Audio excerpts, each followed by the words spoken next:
Hello all, welcome back to my channel. So in this video let's talk in detail about stabilized mud blocks, which is another alternative for clay bricks. So my earlier video is about cement concrete blocks, which is one of the alternatives for clay bricks, and this stabilized mud blocks is the second alternative. Let's talk about this stabilized mud blocks in detail.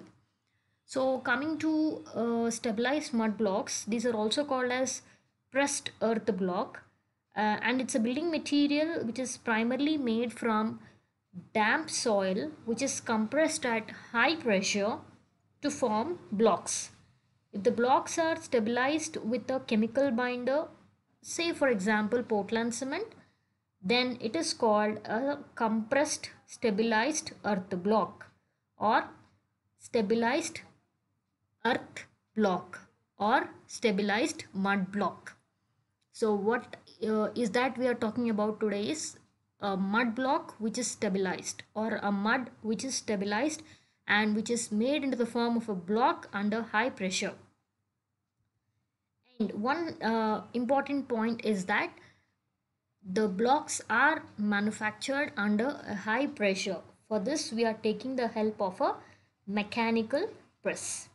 Some people often get confused between blocks made up of rammed earth and stabilized mud block, but both of them have a difference. Our stabilized mud block SMB will use larger formwork into which our earth or the clay is poured and it is tamped, then creating larger forms. Then from that we are trying to take out our blocks, right? So stabilized mud block generally uses a mechanical press to form blocks out of an approximate mix of fairly dry inorganic subsoil, non-expansive clay, aggregate, and sometimes a small amount of cement. So you can see in the diagrams, so these are the various types of SMB. Yeah, one has to remember that coming to soil suitability, every soil is not suitable for manufacturing this stabilized mud blocks, and especially what we are talking about. So we need to have some knowledge and some experience on considering the soil which is used to be which should be used for the manufacturing of SMB. Topsoils means the surface soils and organic soils must not be used for sure. Identifying the properties of a soil is essential to perform at the end good quality products. So some analysis should be performed. A soil is an earth concrete, and a good soil for making these blocks should be more sandy than clayey. Next, so you can see this diagram, what soil we have to use for making this SMB is should have these proportions. It should have gravel, it should have mainly these four components, which is gravel, sand, silt and clay. The percentage of gravel should be around 15%, sand 50%, silt 15%, and clay 20%. Altogether it contributes to 100%. So as told earlier, a good soil should be more sandy. You can see half part is around 50% is around all is sand. So sand is of good weightage. So if in this soil, if the gravel content is more than a given percentage, you call it a gravelly soil. If sand is more, you call a sandy soil. If clay is more, you call clayey soil. If you silt is more, you call silty soil. But for a good soil to be used in the manufacturing of mud blocks, this proportion should be maintained. Next, coming to the raw materials. So raw materials are basically the soil, whatever good soil we have seen just in the diagram. Then we need a stabilizer. Then we need some water. These are just the raw materials which are used for making our mud blocks. But before collecting the raw materials, the characteristics of the soil and the climatic conditions of the area must be evaluated. A dry climate, for example, needs different soil blocks from those used in temperate, rainy, or tropical areas. All soils are not suitable for every building need. The basic material, however, required to manufacture Our SMB is a soil containing a minimum quantity of silt and clay so as to facilitate cohesion. Just now we discussed the percentage of clay and silt should not exceed 15% or 20% in case of clay. Soils are variable and complex materials whose properties can be modified, and also they can improve the performance in building construction by addition of various stabilizers. So, since the soils consist of disintegrated rocks, decomposed organic matter, and soluble salts, we need to stabilize it. Also, we have to remember that soil types are graded according to particle size using a system of classification widely used in civil engineering. So, the classification just now we have seen four principal soil fractions we have: gravel, sand, silt, and clay. So, for soil stabilization, the clay fraction is most important because of its ability to provide cohesion with the soil. The manufacture of good quality durable SMB requires the use of soil containing fine gravel and sand for the body of the block together with silt and clay to bind the particles together. An appropriate type of stabilizer must be added to decrease the linear expansion that takes place when water is added to the sample.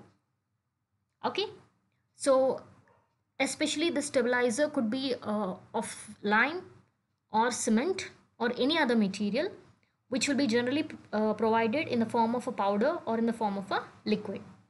And next,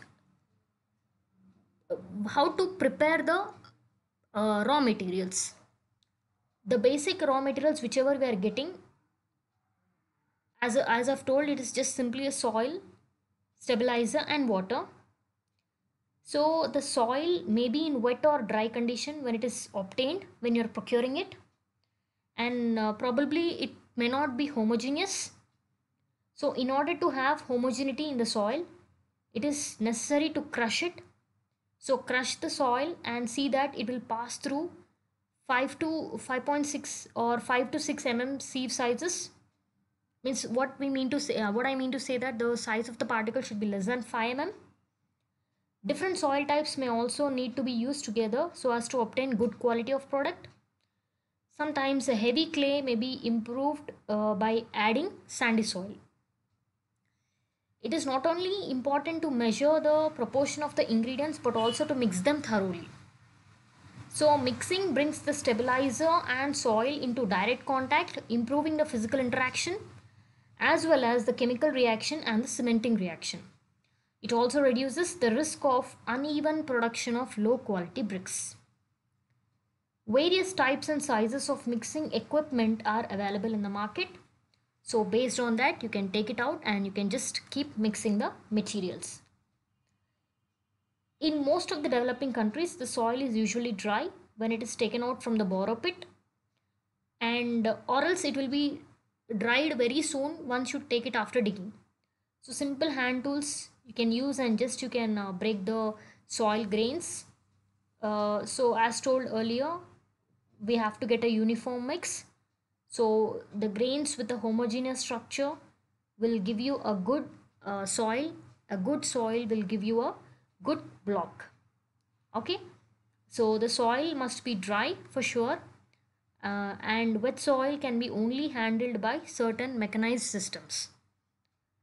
Once the soil is ready, as told, you have to break down all the lumps and then you have to send it for screening. So any impurities, any suspended matter will be removed out through the screening process, and we need to pulverize the soil. If you see in the beginning step, we have just made the soil into pieces of less than 5 but we need a very fine powder, so you have to pulverize it. So the pulverization or the finely grinding of the soil should take place. So you can take the help of tube mills where you can just make the soil into fine powder by great force. Then whatever, again if you feel that any large pieces are left out, you can send this pulverized material again into a screen such that the oversized material will be retained.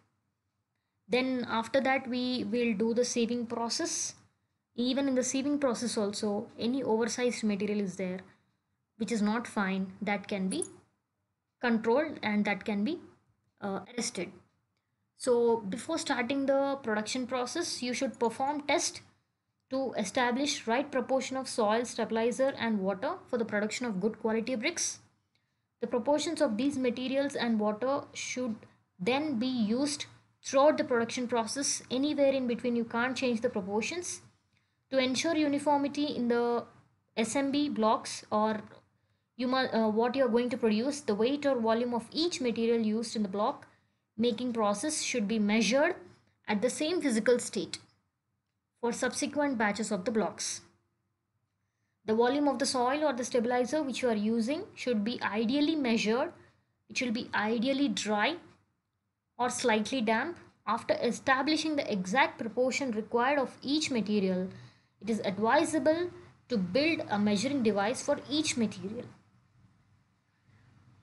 Once the complete proportioning is done, the raw materials, generally we require to produce good quality blocks. It is very important that mixing is thorough, mixing is uniform. So dry materials should be mixed first until they become uniform in color and size. Then only you should add water to this mix. Once you add water to this, you can take a shovel, a spade, and then you can make the complete uh, mixture of the earth and the water. Okay, so initially the earth, whatever you're taking, the soil, whatever you're taking, and the stabilizer will be mixed. Then only water will be added once the homogeneity is ensured. Next, coming to the sizes, generally these blocks are little bit greater in size when compared to our clay bricks. So the size of a typical mud block is around 290 by 140 by 90 mm, whereas our regular clay brick is 190 by 90 by 90. So you can see there is except the depth, the length and width are varied, and the production of a single block will require around 7.5 to 8.5 kg of the materials depending upon the pressure. The exact amount of stabilizer necessary must be established for any particular project. So you have to take care about the stabilizer, how much percentage by weight you are adding, what is the proportion, you have to be careful. Okay, so generally we add the stabilizer like lime or cement, usually by between 5 to 8% of the weight of the complete sample. And also the moisture level will vary completely with the nature of the soil. uh, if clay soil, it may retain more moisture level. If it is a sandy soil, little bit less than clay. If it is a gravel, it do not retain much of the moisture level, so it depends. That's why we have to use a dry sample. uh, an approximate estimate of about 15% by weight is often consumed. So generally 15 this moisture level occupies around 15% of the total weight of the sample. So as told earlier, before using the soil, one has to test the soil. So the following is the list of the test which we need to perform on the soil, whichever we are using for making the blocks. We have smell test, nibble test, touch test, sedimentation test, adhesion test, washing test, linear shrinkage mold test, and water retention test. So very quickly I'll be explaining you about all these tests. So for coming to the first one, which is smell test. So what is a smell test? So the name itself is telling you have to just take a sample into your hand and you have to smell the soil. If the smell is too harsh, or if there is any foul smell coming into, I mean, if you are able to smell, then it means that this sample is absolutely not useful for what do you call, for the manufacturing of your mud blocks. Yes, so next one is nibble test. So in nibble test, we have to uh, take care. Care should be taken to ensure that it is safe to place any samples in the mouth. So you try to nibble a pinch of soil, crushing it lightly in between the teeth. If it grinds between the teeth with a disagreeable sensation, then the soil is sandy. If it can be ground between the teeth without a disagreeable sensation, then the soil is silty. If it has a smooth or flowy texture, and if when a small piece is applied to the tongue it sticks, then it means that the soil is clayey. Next, coming to the third test, which is the touch test. So remove the largest grains and crumble the soil by rubbing the sample between your fingers and the palm of your hand. If it feels rough and has no cohesion when moist, then the soil is said to be sandy. If it feels slightly rough and is moderately cohesive when moistened, then the soil is silty. If when dry it contains lumps or concretions which resist crushing, then it means that it becomes plastic and sticky when moistened, then it is known as clay. Next we have sedimentation test. So it is possible to form a general idea of the texture of the soil. From the above three tests we can just have a rough idea. To obtain a more precise idea of the nature of the soil, we have this sedimentation test that can be done in the field. So the apparatus required is just a transparent glass cylindrical bottle with a flat bottom and which has a capacity of at least 1 liter, with a neck wide enough to get a hand into it, and also a lid. So what you do is just fix the bottle to 1/3 with clean water, means pour water up to 1/3 of the bottle. Then approximately add the same volume of dry soil which is passed through a 6 mm sieve, and add a teaspoon of common salt. So close the bottle firmly with the lid and shake it until the soil and the water are completely mixed. Then allow the bottles to stand on the flat surface for about half an hour, means just leave it for half an hour. Again shake the bottle for 2 more minutes and again leave it for 45 minutes until the water starts to clear.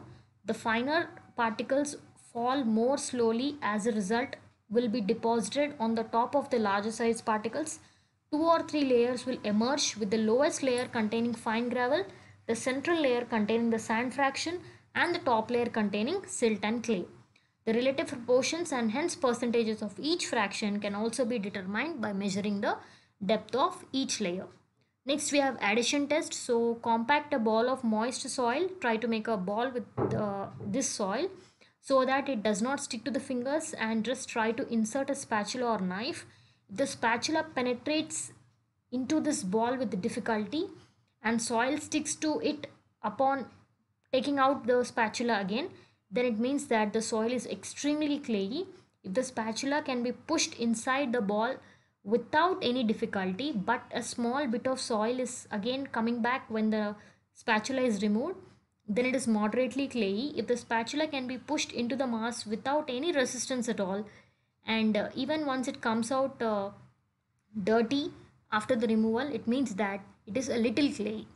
Next we have washing test. So rub the hands with some slightly moistened soil. The hands are easy to rinse clean.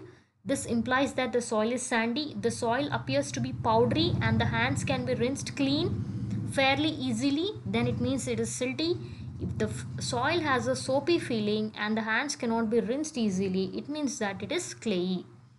Next we have linear shrinkage mold test. So for this, what do we do is, this test is also called as Alcock's test, sorry. It is performed using a wooden box whose length is around 60 centimeters, width is 4 centimeters, and depth is 4 centimeters.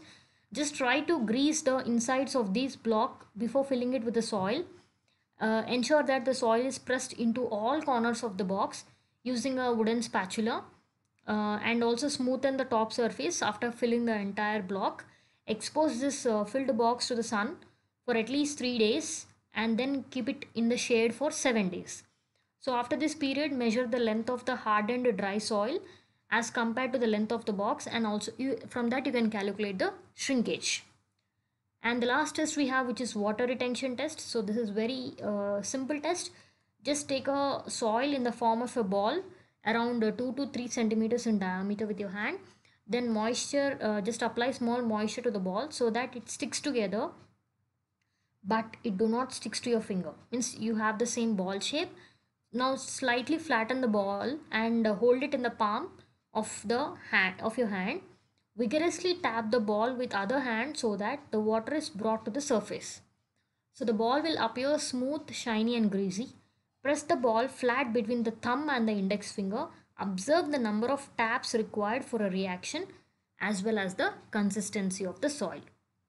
Okay, so if a rapid reaction is achieved, means in between 5 to 10 taps the flattened ball crumbles, it means that it is having silt. If a slow reaction is achieved, means nearly up to 30 tappings when you give and the ball is not at all crumbling even at that time also, it means that it is slightly clay. The soil is having clay which is very little. If a very slow reaction is achieved over, means more than 30 times you're tapping and you're flattening it but there is no change in appearance, it means that it is having high amount of clay. So these are the tests we generally do for soil before using it in mud blocks.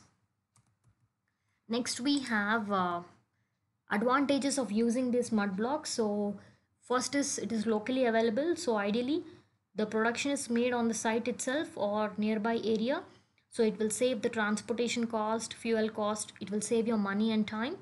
It is a biodegradable material.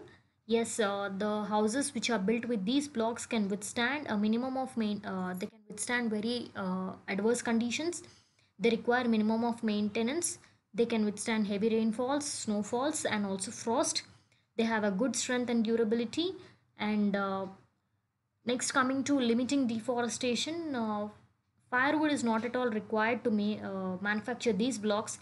That's why we can save the forest and which can help in managing the resources.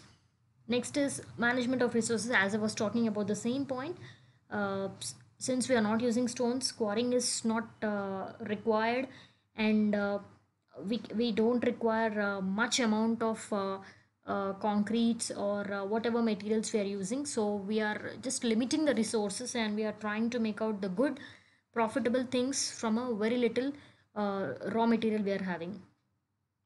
Next, it's an adapted material being produced locally. It is easily adapted to the various needs like technical, social, cultural habits, and people around can easily learn how to make these bricks. It's a very transferable technology. As I was telling, you don't require a very skilled person in this. Just locally, people who can just have the small knowledge of working can be trained very easily. Job creation opportunity, as you are employing people to make these blocks, you are creating a job to them, you are creating employment. uh, Next is market opportunity. So according to the local context like materials, labor, equipment, etc., the final price may vary, but in most of the cases it will be very cheaper when compared to our burnt bricks, our clay bricks. Reducing imports, produced locally by semi-skilled people, no need to import or import, sorry, no need to import from very far places. You don't require very expensive materials. You need not transport to very very long distances. So it is reducing the import of the products. You have another advantage also. The production is very flexible and also you can build up a small industry related to this. Next, it is energy saving, it is eco-friendly material, it is cost saving, and it can be easily accepted by everybody, so hence it is also good at social acceptance. Okay, so despite there will be disadvantages like identification of soil should be very proper, otherwise it may completely result in the damage of your blocks. uh, Ignorance of basics in the production process, and you cannot create wide spans, you can just limit only up to blocks. You But technically this blocks will perform less when compared to concrete, and over stabilization may also lead to damage of the specimens. Understabilization also may result in low quality product. So if once the quality of the blocks comes out to be bad, they cannot be purchased by anybody else, so it will be a wastage, right? So this is all about stabilized mud blocks. So hope you understood the video. Thank you for watching.